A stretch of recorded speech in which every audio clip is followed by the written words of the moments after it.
Please subscribe to Face TV Africa and turn the notification on. Face TV Africa, ẹ jọ̀ọ́ subscribe hete. Face TV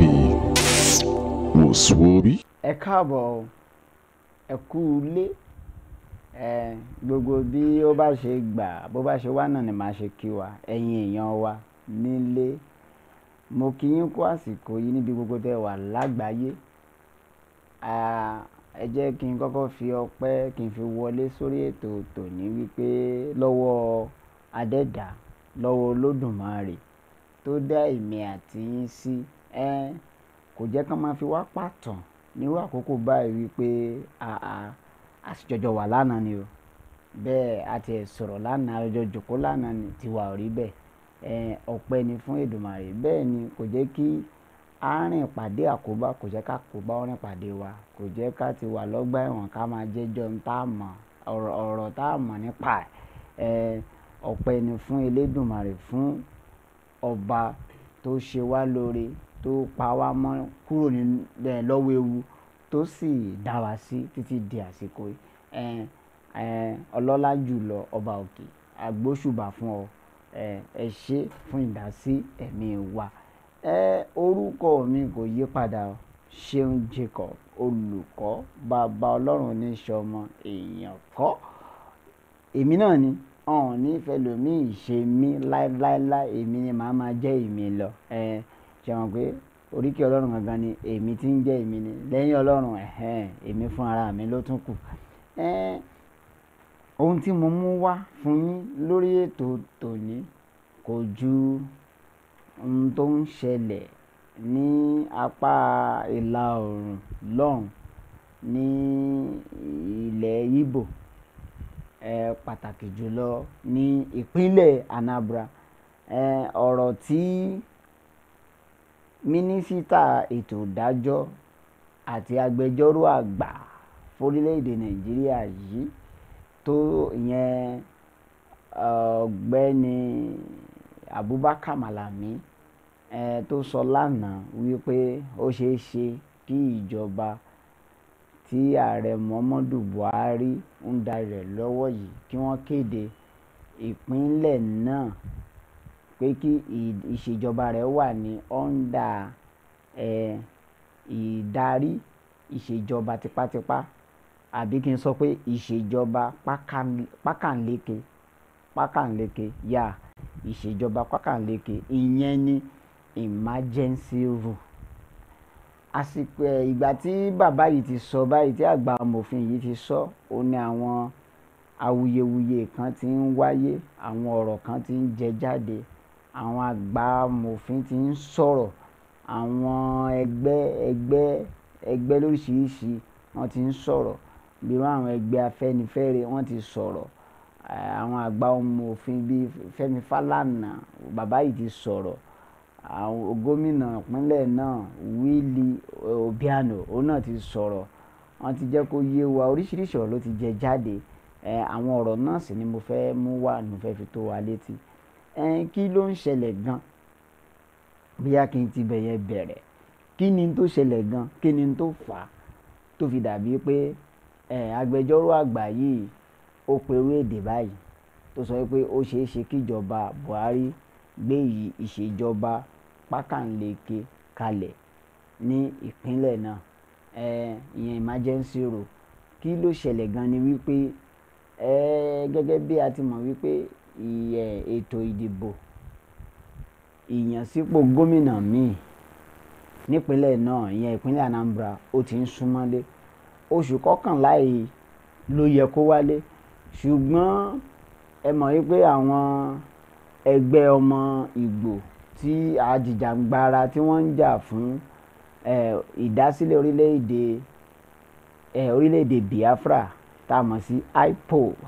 wọ́n ń jà fitafita ní ìlú náà lọ́wọ́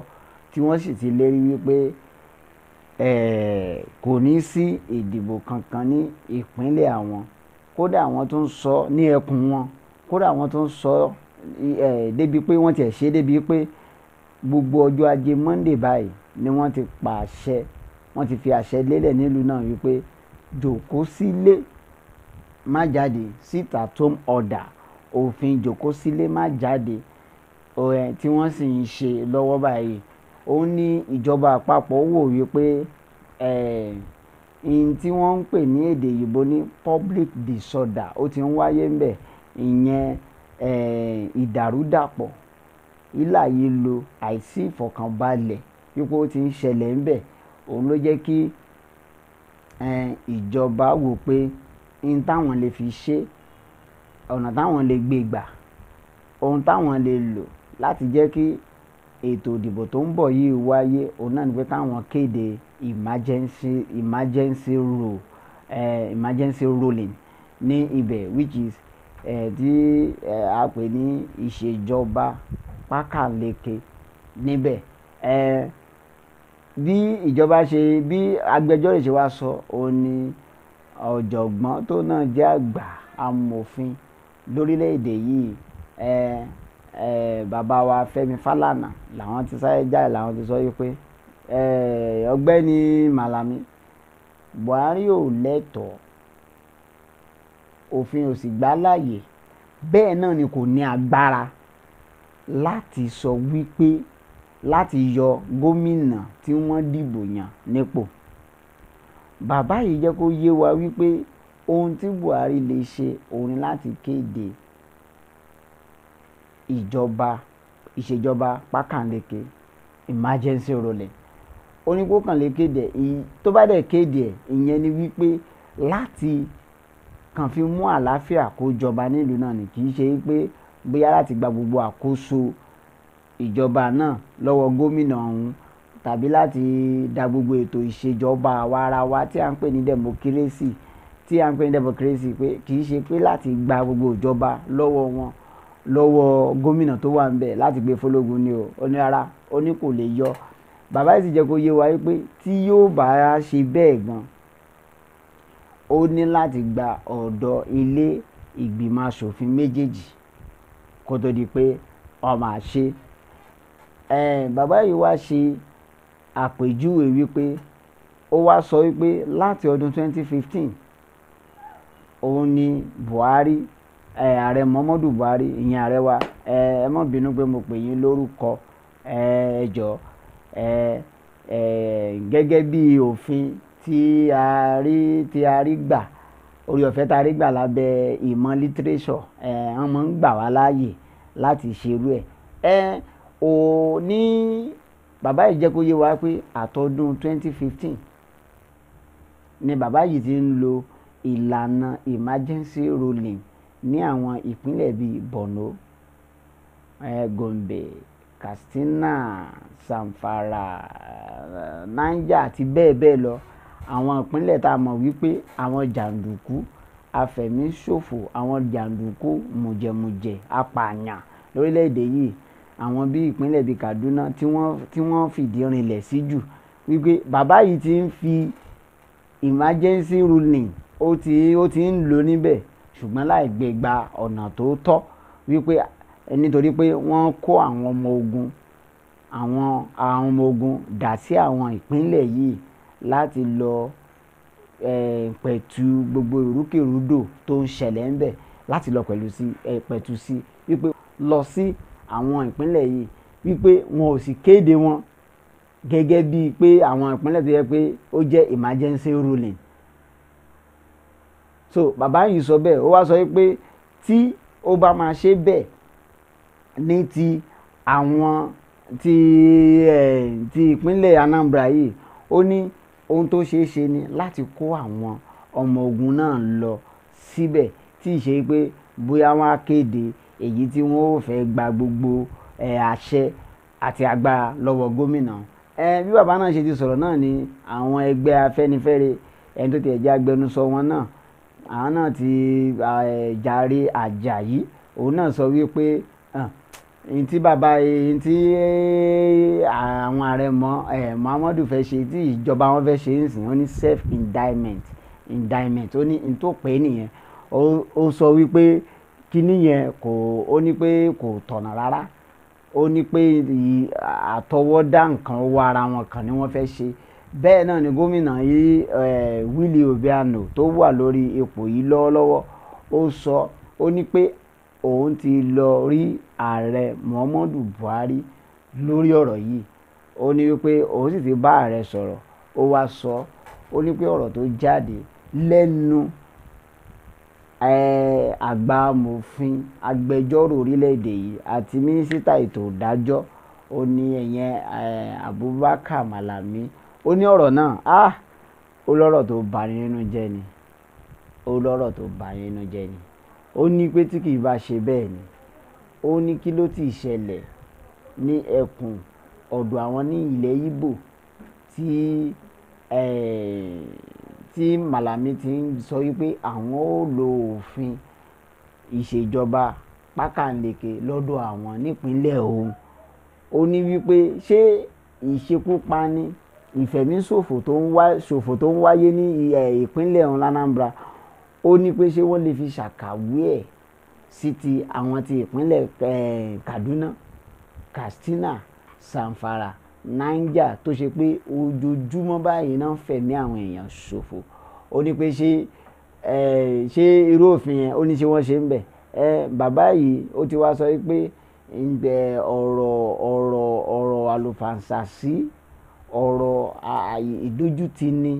ọ̀rọ̀ tí ò tiẹ̀ yẹ kó jáde lẹ́nu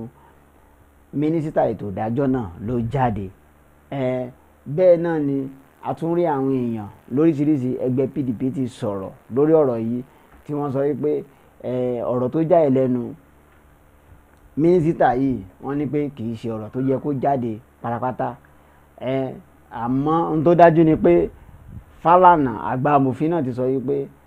ààrẹ Buhari kàn lè darí àwọn ẹ̀ṣọ́ ààbò tó yẹ lọ láti jẹ́ kí àlàáfíà kan jọba níbẹ̀ ju wípé kàn ṣe òfin ìṣèjọba pákànleke. Ẹ gbọ́ ẹ̀yin èèyàn mi, kí n tó mú ètò yìí wá sópin lónìí, báwo náà ló ṣe rí lọ́dọ̀ tí yín? Ṣé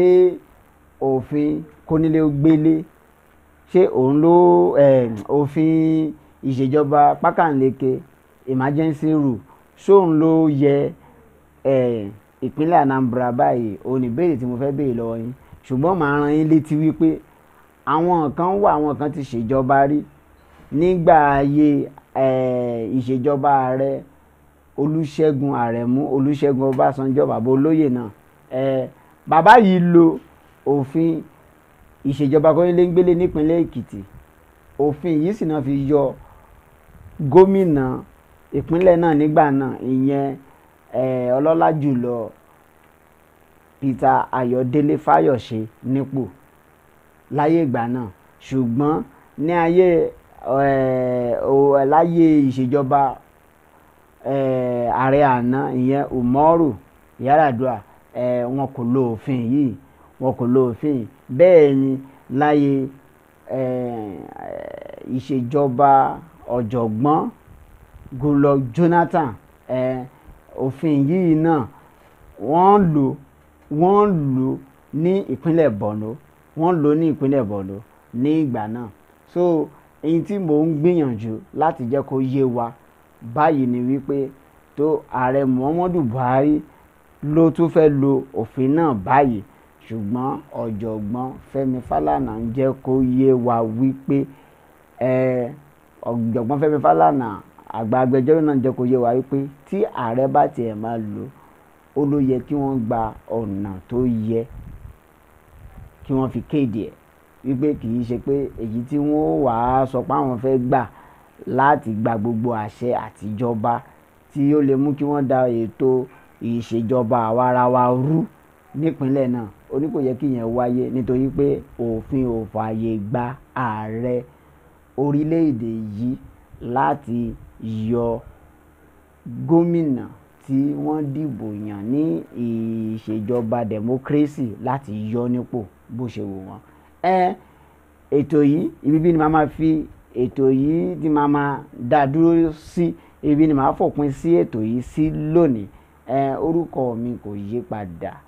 Ṣeun Jacob, olùkọ́ bàbá ọlọ́run ní sọmọ èèyàn kọ́ òun lórúkọ mi. ẹ ṣé títí di ìgbà náà tá ó tún máa pàdé. Ó dàbọ̀. Please subscribe to Face TV Africa